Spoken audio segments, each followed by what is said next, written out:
So this past weekend, we had round 9 of 17 of the IndyCar schedule, having a race at Road America this past weekend.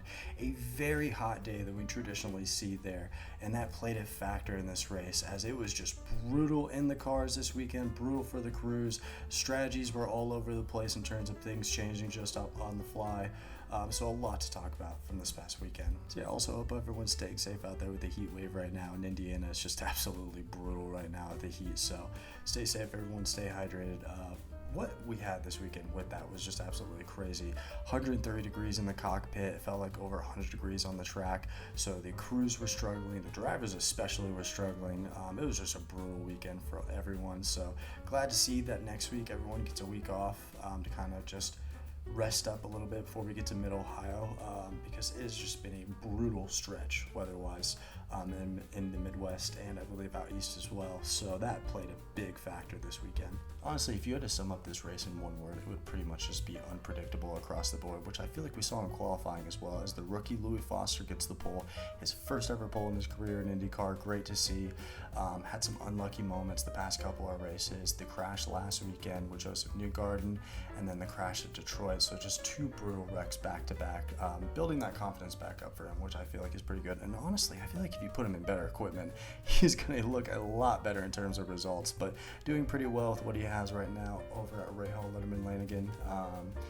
That team has just kind of been on an up and down season, so great to see for Louis Foster. And honestly, Alex Palou still really dominant, up to second for qualifying. Kyle Kirkwood gets third, Scott McLaughlin in fourth. So Penske qualifying decent. It's just not getting those race results this season, which is just weird. Christian Lundgaard, I feel like on these road courses, always a threat. So qualified in fifth. Graham Rahal in sixth. David Malukas qualified in seventh. Will Power in eighth. Callum Ilott in ninth. Great to see for the Prema team, honestly. And then Joseph Newgarden rounded out the top 10 and 10th for qualifying. With the extreme heat on the day, it was going to be interesting to see how this race played out in terms of strategy, and the difference in strategy was heavy today, as immediately in this race, David Malukas spins very early on, bringing out our first caution of the day, and then after that, Robert Schwartzman spinning as well into the dirt.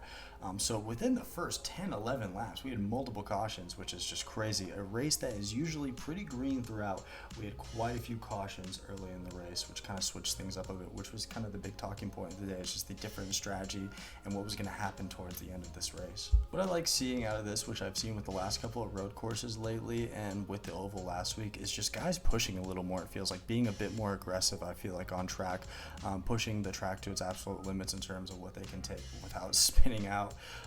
Saw some crazy moments in this race, especially one of the ones I wanted to note that was probably my favorite moment of the race was Alex Palou and Will Power were both following behind Kyle Kirkwood. Will Power just makes this kind of slide move, kind of blocks him a little bit, but right in front of Kyle Kirkwood. And then Alex Palou to the side of both of them, just sneaks by both of them somehow, so gets a 2-for-1 there, which is just absolutely crazy. That battle between Will Power and Kyle Kirkwood has been great to see for the last couple of weeks, because those guys were going at it multiple times in this race. And glad to see Kyle kind of gave him a little shove back and pushed Will off track a little bit. Great to see, kind of like, hey, don't push me around, man. I like to see it. I like to see these battles, especially some rivalries throughout the season. I feel like it just makes things more fun. But yeah, we saw quite a few people kind of going at it a little bit. I feel like Alex Palou and Kyle Kirkwood had a decent battle in the middle of this. Joseph Newgarden and Scott McLaughlin always, I feel like, have some sort of thing at some point, kind of going at it a little bit. And I feel like kind of pushed Scott off the pace a little bit, and for Joseph, if they were just kind of waited a little bit and let things play out a little more. But those two, I feel like, are always battling if they can. Just the situation with Team Penske right now to kind of get into a little bit all over the place.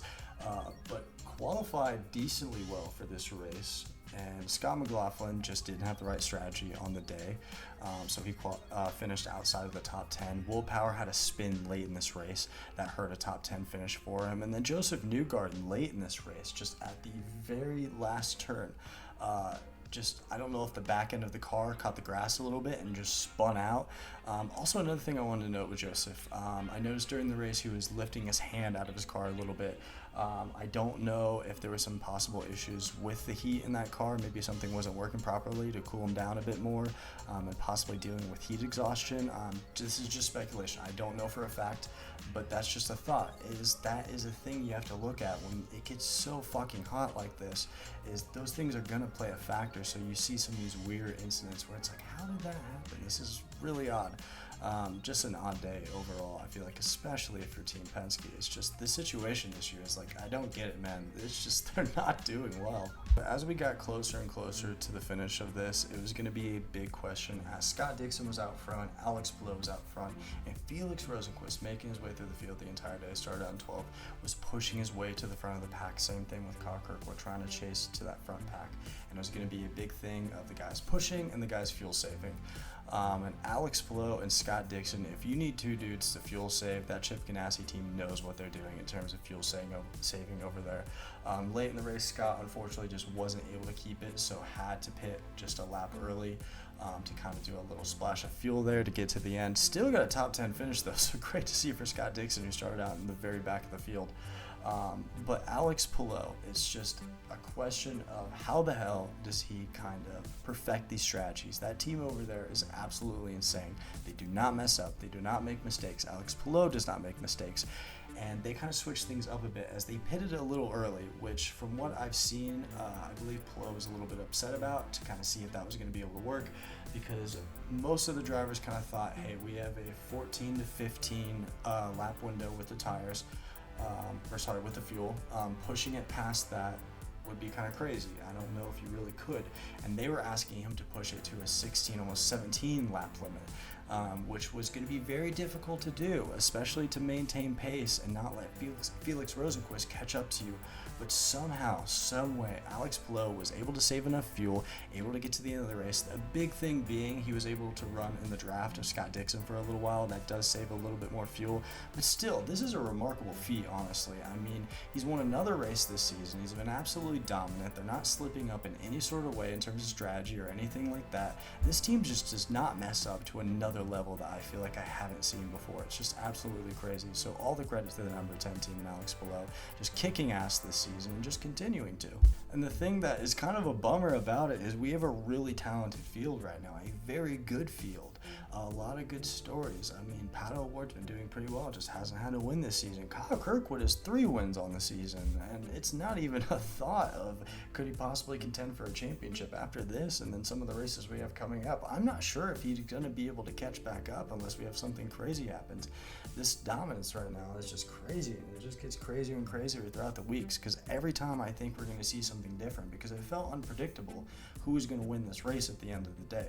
I thought for a while Felix Rosenqvist had it in the bag, man. I really thought he was going to be able to catch up there. I was like, Alex is not going to have enough fuel. He's going to have to do a little splash of fuel at the end. But that's just not what happened. And it was crazy, man.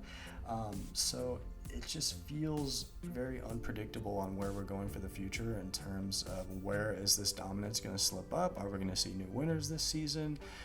Just crazy times right now.